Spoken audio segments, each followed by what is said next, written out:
Welcome to lecture video for Module 6 and 7, where we will be looking at issues, trends, and innovations in curriculum and instruction. This will be the high point of this course, and as you would see, it involves two-part lecture video presentations. Before we begin though, let's have a word of prayer. Loving Heavenly Father, the Master Teacher, we come to you at this last of the module for this course. We thank you for all that you have done for us and you have blessed us with since we started this course. And now as we have come to the closing sessions, please continue to be by our side as the source of wisdom and understanding. Bless every member of this class and help that in our minds, with your help, we will endeavor to continue to emulate you as the Master Teacher. Amen. At the end of this presentation, you will be able to have a clearer idea of the differences between curriculum and instruction, as well as the connections between them. You will delve into 9 of the most used and exciting classroom innovations in curriculum, where we would be given clearer insights into the usage of those innovations. And then we will explore 9 pedagogical innovations in instructional strategies in the teaching and learning process that works. I want to point out here that these are all backed by educational research. Let's look at curriculum and instruction. Curriculum addresses what the students will be taught, while instruction addresses how the students will be taught. It focuses on how students learn and the best way to educate them. It is also interested in new trends in the teaching and the learning process. It tries to find answers to questions such as why to teach, what to teach, how to teach, and how to evaluate in the instructional process. Let's look at the term innovations. This is the process of translating an idea or invention into a goods or service that creates value. The act or process of introducing new ideas, devices, or even a method. An issue, on the other hand, is a point of matter of discussion, a debate, or dispute which is essentially of the public concern. Trends, on the other hand, is the general path or direction that an issue takes, a prevailing tendency or an inclination, a current style or preference. In other words, the general direction in which something is developing or changing. Now, there are 3 major issues that influence curriculum as suggested by Value 2010 and as follows. These are educational research, professional development, and educational and instructional technology. Now, here we have a module. Now this module is part of a published book that I wrote entitled Primary Teacher Education in Trinidad and Tobago Best Practice Framework. And there I came up with this module framework of what is best practice. Now if we look at the base, we notice that the 3 areas that we touched on: educational research, professional development, educational and instructional technology, these form the support of the whole idea of education involving best practice.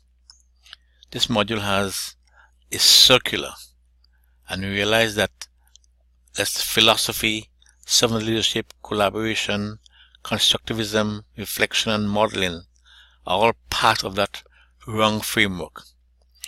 Within that rung framework, we have a triangle which has the 3 areas of head, hands, and heart. Head is the educational knowledge, hands the learning environment, and of course the heart, integration of faith and learning. Within that triangle we have 3 circles: community, content, and teacher standards. Now they all intersect, and we realize that content and teaching standards involves pedagogy. Community and teaching standards involve diversity. and so community and content involves engagement. But at the center, where all three combine and come together, we have best practice. And so everything points at best practice. But then we have a superimposed cross, which is line on integration of faith and learning here. This represents the whole idea of the Christocentric view of this primary education framework. The explanation to this framework can be found on the web page, the course web page. You can go there and get all the details on it. Pedagogical innovations in education. Within the last 25 years, there has been numerous innovations in different areas of the field of curriculum and of course education. There has been innovations in teaching styles, instructional practices, class organizations, use of textbooks in classroom, methods of assessment, the use of computers in the classroom, provision of special education, teacher collaboration, feedback mechanism in schools, etc. In this section, we're going to look at 9 of the most used and exciting classroom innovations in education. We're going to delve into it and get a clearer insight into the usage of those innovations. Let's start with alternative assessment technique.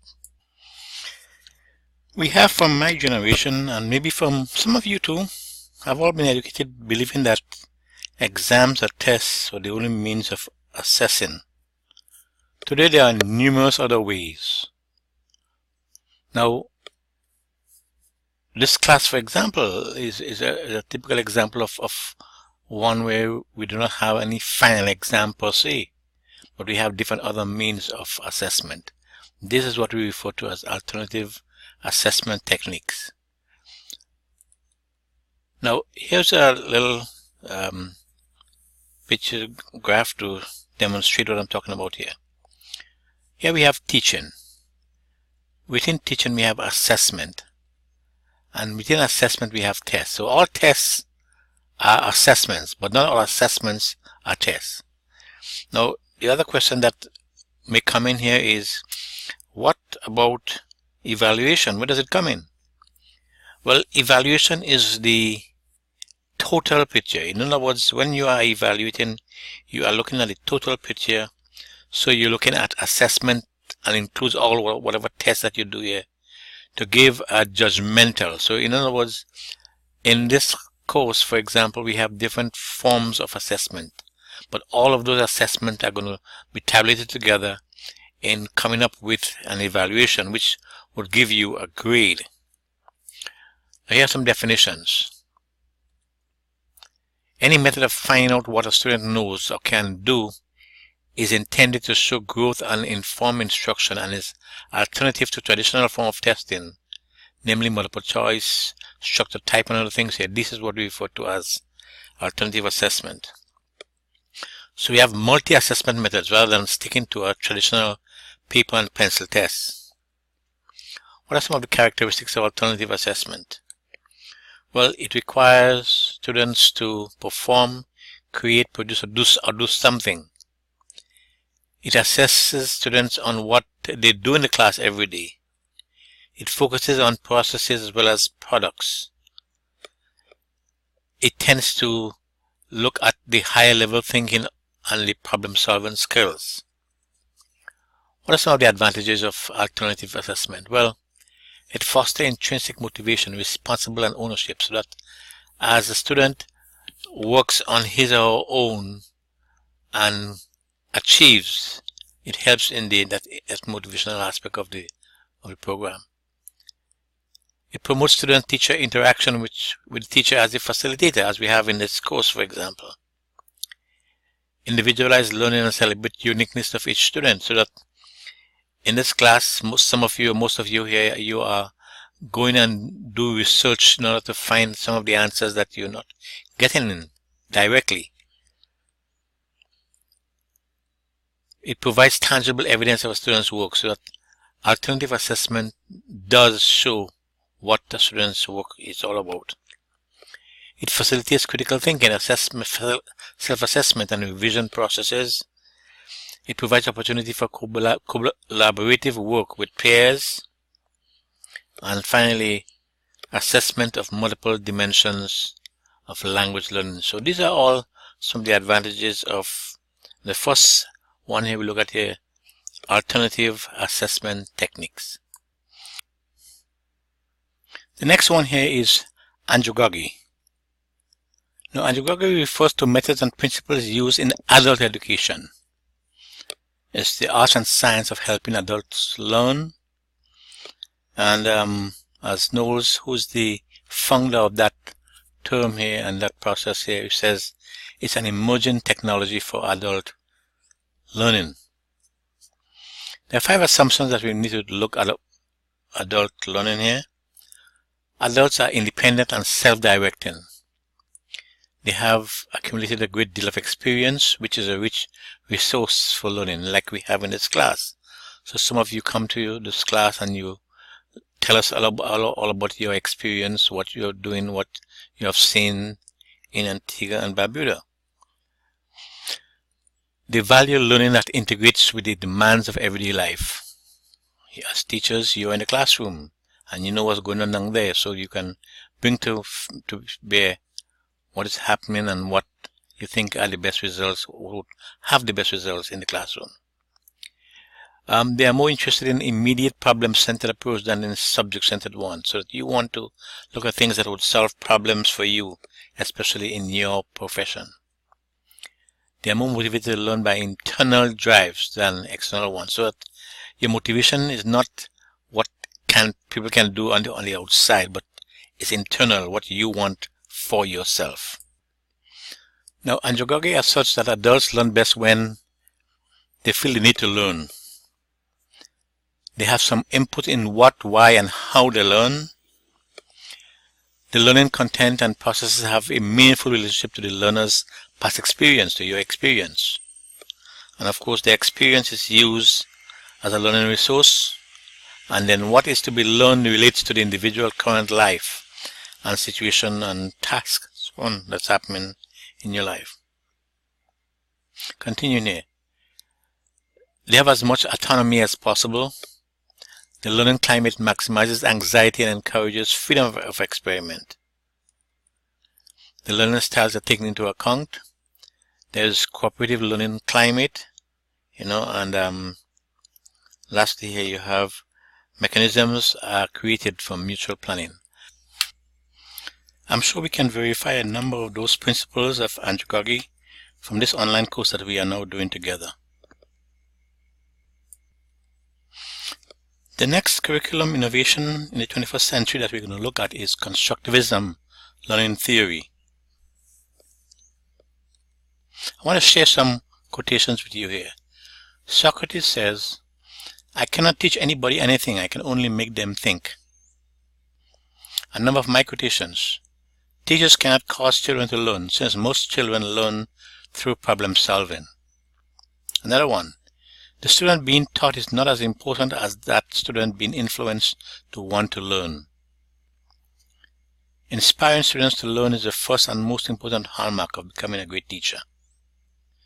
And lastly here, Olich et al. Says, traditionally teachers present knowledge to passive students who absorb it. No wonder students are often bored.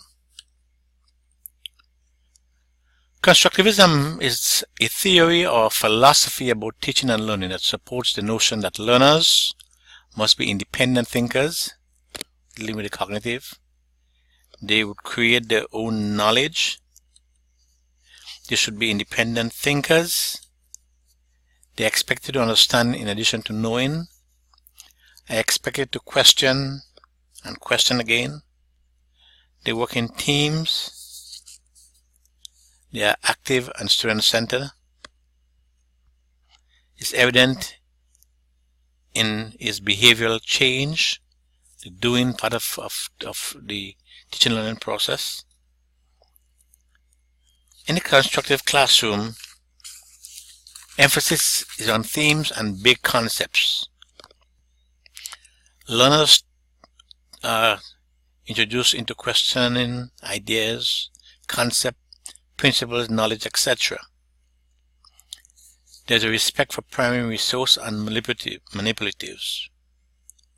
Of course, students are thinkers, and new theories are developed and tested. And in the constructive classroom, teachers are managers and facilitators. Learners' ideas are implemented when necessary, and authentic assessment is the norm. Portfolio, exhibition, presentation, oral discussion, etc. These are some of the alternative authentic assessment that we discussed earlier. Team building is the primary approach to teaching and learning. And of course, there's a focus on the 5 E's: engage, engagement, exploration, explaining, elaboration, and evaluation. These are the 5 E's that are the hallmark of the constructivist classroom. We come now to character education as the 4th innovation in curriculum. Character education is simply good education. It helps solve behavioral problems and improve academic achievement. It addresses many tough issues in education while developing a positive school climate.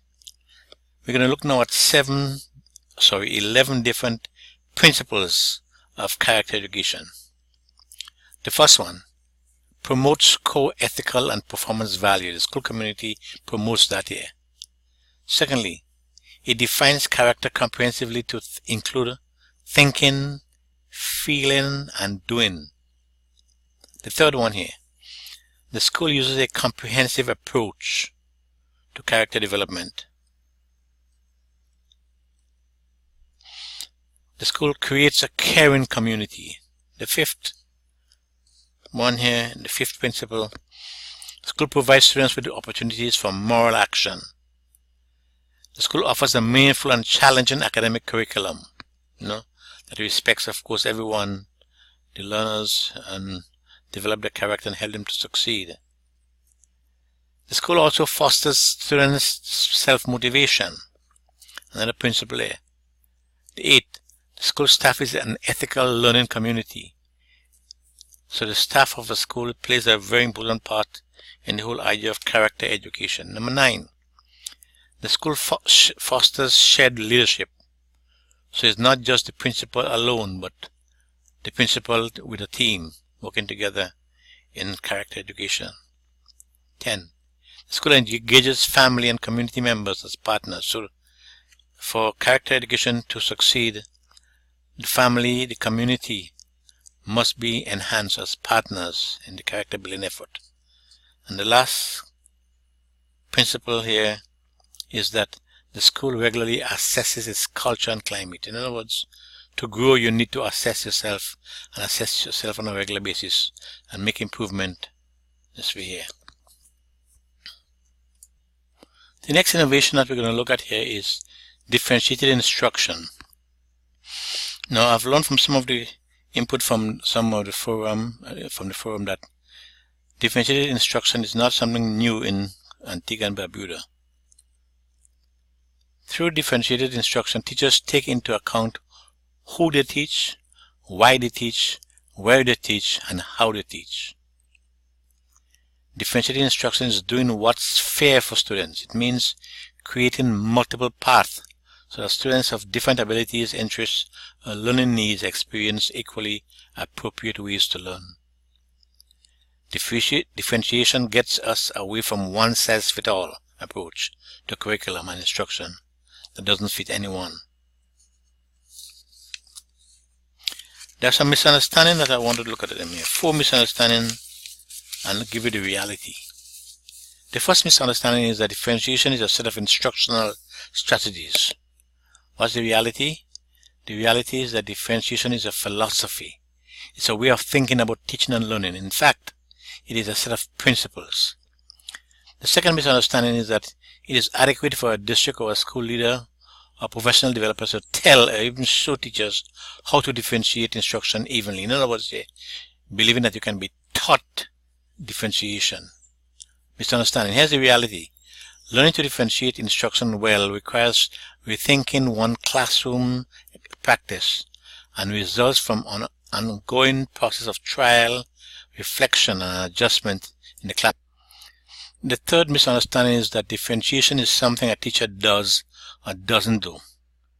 Here's the reality. Most teachers who remain in a classroom for longer than a day do pay attention to students' variation and respond to it in some way, especially with students who threaten order in the classroom. However, very few teachers proactively plan instruction to consistently address differences in the classroom. That's the reality. And the last misunderstanding, number 4, differentiation is just about instruction. That's a misunderstanding here. The reality is, although differentiation is an instructional approach, effective differentiation is inseparable from a positive learning environment, high-quality curriculum, assessment to inform teacher decision-making, and flexible classroom management. To the degree that any one of these elements is weak, the others are also diminished, so that the reality is that there must be an all-round